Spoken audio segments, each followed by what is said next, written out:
बिस्मिल्लाहिर्रहमानिर्रहीम। अस्सलाम वालेकुम। आज 28 अक्टूबर 2025 है और दिन है मंगल का। हज़रत शाह वलीउल्लाह रहमतुल्लाह अलैह का नाम यकीनन आपने सुना होगा। उन्होंने बहुत प्यारी बात कही और वो ये कि जब तक ये तीन रुकावटें, तीन हिजाब, तीन पर्दे आप दूर नहीं करते, अल्लाह पाक के करीब आप नहीं जा सकते। वो तीन हिजाब या तीन रुकावटें हैं कौन सी?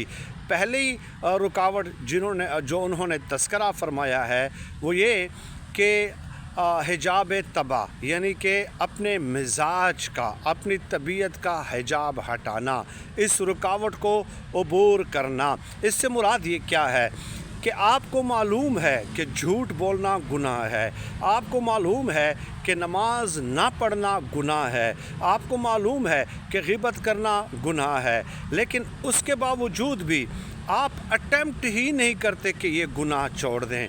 यानी आपके मिजाज में, आपकी तबीयत में ये चीज़ें इस कदर रच बस गई हैं कि आप कोशिश तक से महरूम हो गए हैं। अगर आप कोशिश भी नहीं करते इन गुनाहों को छोड़ने की, तो इसका मतलब ये हुआ कि आपने शैतान को अपने ऊपर इस कदर गालिब कर दिया है और उससे, उस शैतान के गलबे से निजात के लिए कई तरीक़ाकार मौजूद हैं, लेकिन आप उसको ट्राई नहीं करते। तो जब तक आप इस रुकावट को अबूर नहीं करते, आप अल्लाह पाक के करीब जाने का तसव्वुर भी मत करें।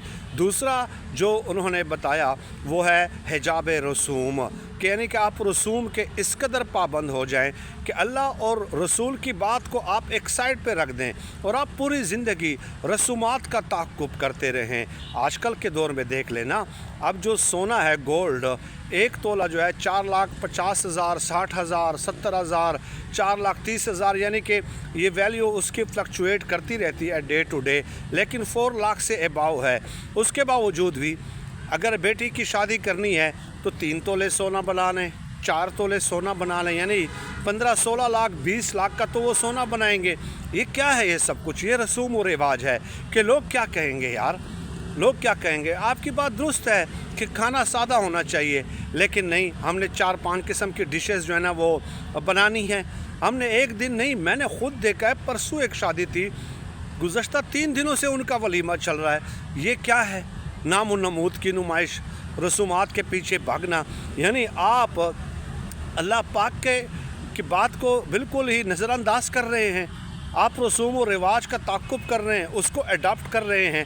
तो अगर इन रसूम व रिवाज से निकलने की आप कोशिश भी नहीं करते, इस हिजाब पर्दे को हटाने की कोशिश भी नहीं करते, इस रुकावट को दूर करने की आप कोशिश भी नहीं करते, तो अल्लाह पाक के करीब नहीं जा सकते।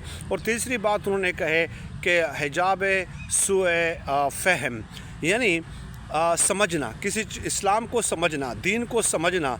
आपको किसी ने बता दिया कि नमाज इस तरह पढ़नी है, बेशक उसने गलत तरीके से बताया है, आप उसी गलत तरीके से पढ़ते जा रहे हैं।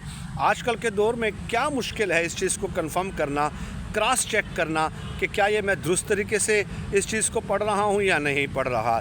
यानी आप उसको समझने की कोशिश ही नहीं करते। किसी ने जो कुछ बता दिया आप उसी पे अमल करना शुरू कर देते हैं। तो आपने अपने इल्म के मुताबिक जो है फ़हम करना है, समझना है, कुरान व हदीस को समझना है और दूसरे लोगों से समझना है, किताबों से समझना है। आजकल के दौर में तो कोई मसला ही नहीं है, आप गूगल पे जाके फतवे चेक कर सकते हैं। तो इसके लिए भी आप ट्राई नहीं करते। तो अगर ये रुकावट भी आप अबूर नहीं करते तो आप अल्लाह के करीब नहीं जा सकते।